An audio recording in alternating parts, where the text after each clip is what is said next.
Thank you, Raju, Secretary General of the MCCI, the President, outgoing President, Mr. Ganesh Ramalingam, my friend, Vice President and incoming President, Mr. Sebastian Mamet, and all distinguished guests, ladies and gentlemen, members of the press.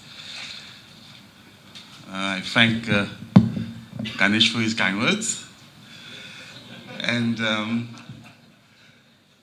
I am glad to be amongst you today because I believe we have a common goal, and serving and promoting interests of the business community and to help them to play the leading role in the economic development of Mauritius. I mean, that is mostly all our goals altogether.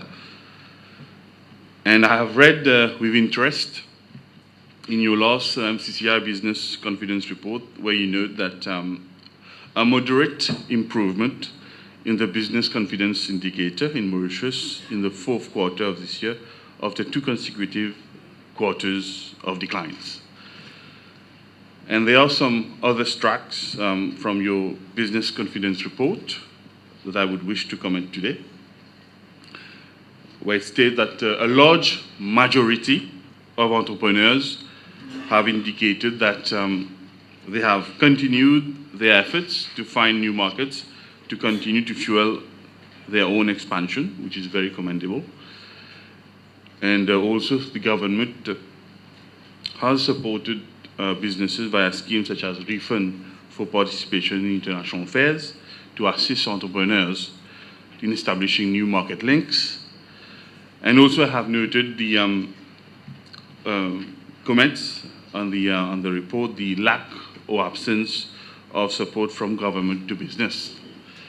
And obviously my comment is that government has adopted several policies and implemented various schemes targeted to enhance business support services, especially to SMEs. And I have to cite a few of them. One of the major achievements is access to finance itself. It is historical, because never in any government whatsoever has access to finance been such a priority. And we have done it for the last 3 years. Mainly the SME Credit Guarantee Scheme. And as at 19th of March 2014, commercial banks had approved credit facilities worth close to 3 billion rupees, roughly about 2.96.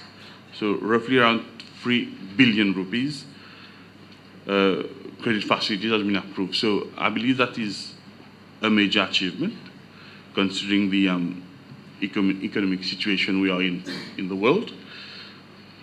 Secondly, another revolutionary measure by this government, the removal of collateral on loans to be given to MSMEs.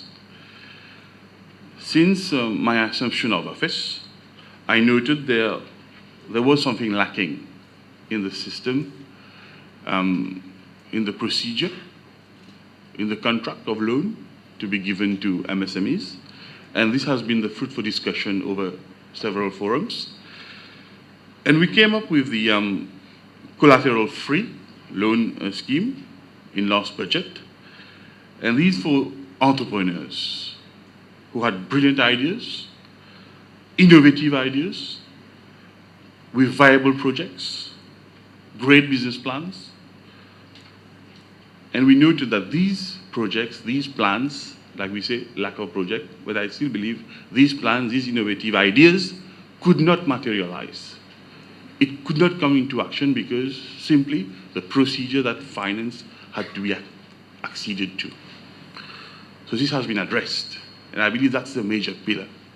Because la force motrice itself for this economy to sustain is we have to rely on our MSME sector, as well as our SME sector, but I believe the bigger achievement and success that we are waiting is in the MSME sector. And it is our duty to help the MSMEs, the micros, like I said. So this collateral-free loan to micros has been passed in the last budget, and we are ready to sign the MOU very soon, as per my last conversation with the Minister of Finance. And secondly, access to technology. The Mauritius Business Growth Scheme Unit, I'll say for the last 4 years, it is in existence, has performed a considerable amount of work. And this unit, which falls under my ministry, is playing the role of a catalyst to kickstart growth initiatives in the private sector companies in all shapes and sizes. It has a core unit of experienced business advisors who mentor and coach selected client firms, helping them identify the constraints and also to prevent increase, help them to identify those constraints and to prevent them from having the same sales over so many years, to boost up their turnover, to boost up their business expansion, to create additional investment and job creation. In 3 years of operation, 4 years now, the MBGS has indeed already provided innovative technical assistance schemes to some 250 enterprises, of which 84% are SMEs. The government is addressing those issues: finance, technology, market, industrial space, and also recently access to information. My ministry has launched a brochure in December 2013 to inform SMEs of the diverse measures put together for the disposal of those schemes to help companies to grow. And the vast majority of companies surveyed, about 70%, will primarily focus on their physical investment. And that is the comment made by the report. And also another comment was they are particularly interested in the purchases of equipment.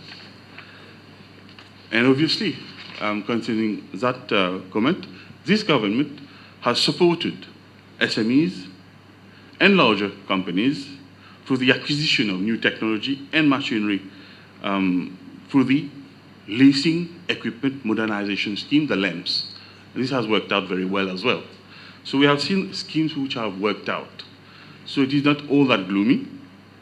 And all these measures have provided the means for our enterprises, and more precisely SMEs, to be more resilient, to ride the rough waves of the economic climate and characterized by closures, downsizing, or layoffs. And let me provide some figures so that the audience can appreciate the resilience and perseverance of our SMEs. Statistics relating to SMEs in Mauritius: the SME sector is increasingly being recognized as one of the powerful economic forces, comprising of the lion's share of employment, 50% of the total working population. In 2002, the contribution of the SMEs to the GDP was 31.1% only. And in 2007, due to our bold and daring measures, it went up to 38.8%. And recently, in 2012, it stood at 39.2%, and the estimate for 2015 is 40% of the GDP. And one thing that I have to commend our friends and colleagues, that is the branding of the Mauritian products. Brand image have become shortcuts to purchasing decisions, and we know it. Nation branding is important for a developing country, as it can give a competitive advantage, and it is in turn engenders several opportunities for that country.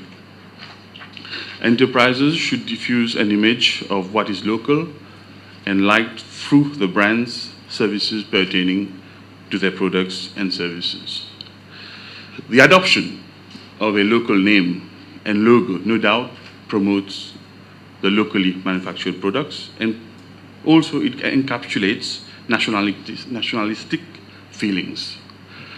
I would like to take this opportunity to thank the Association of Mauritian Manufacturers, which has developed such a local brand, the Made in Maurice logo, which is a stamp of approval of the product, which is indeed made in Mauritius.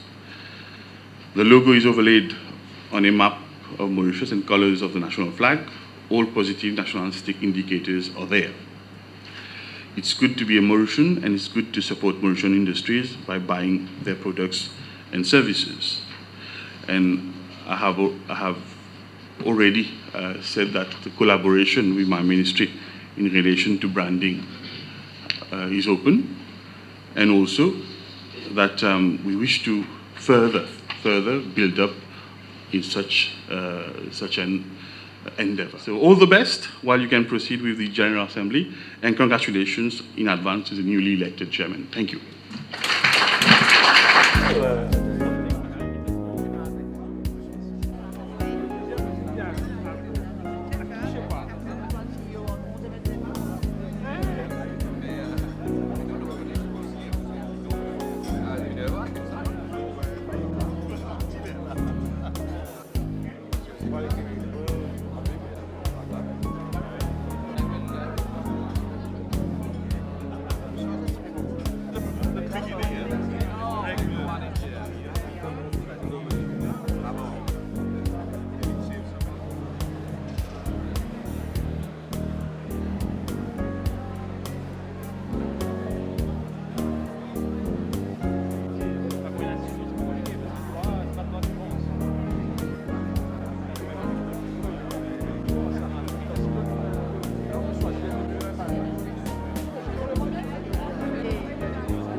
Merci, attendez pas.